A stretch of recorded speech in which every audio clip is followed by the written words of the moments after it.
Tanımak dostu düşmanı, ken ağlattılar bu yüreğimi. Yok yine de pişmanı. Unuttum geçenleri, yüreğim yakanları, yalandan bakanları. Unuttum bugün. Terk ettim ülkemi, erk ettim fikirleri, saklamak gidenleri. Unuttum bugün. Gitsinler yar yarına, canı canına, her kim öz yoluna. Baksınlar sağı soluna, çıkmak yoluma, değmem boynuma. Gitsinler yar yarına, canı canına, her kim öz yoluna. Baksınlar sağı soluna, çıkmak yoluma, değmem boynuma.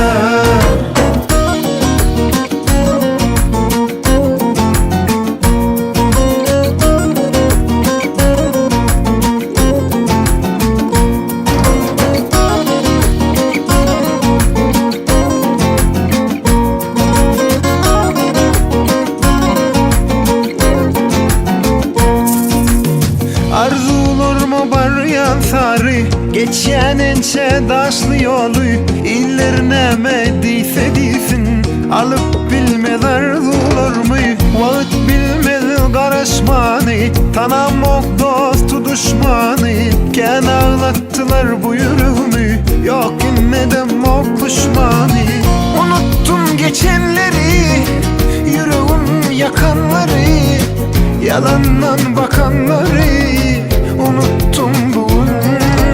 Terk ettim ülkemi, erk ettim fikirleri, saklamak gidenleri.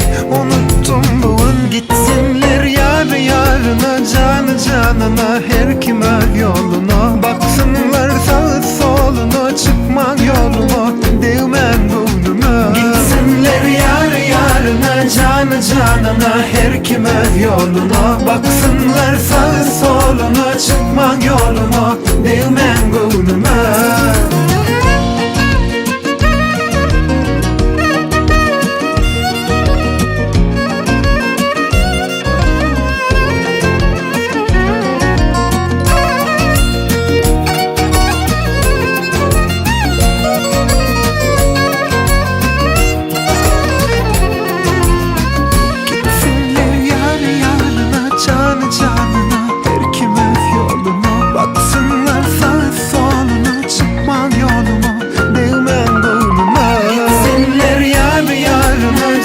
Canına, her kim öz yoluna. Baksınlar sağı soluna, çıkmak yoluma, değmem boynuma. Gitsinler yar yarına, canı canına, her kim öz yoluna. Baksınlar sağı soluna, çıkmak yoluma, değmem boynuma.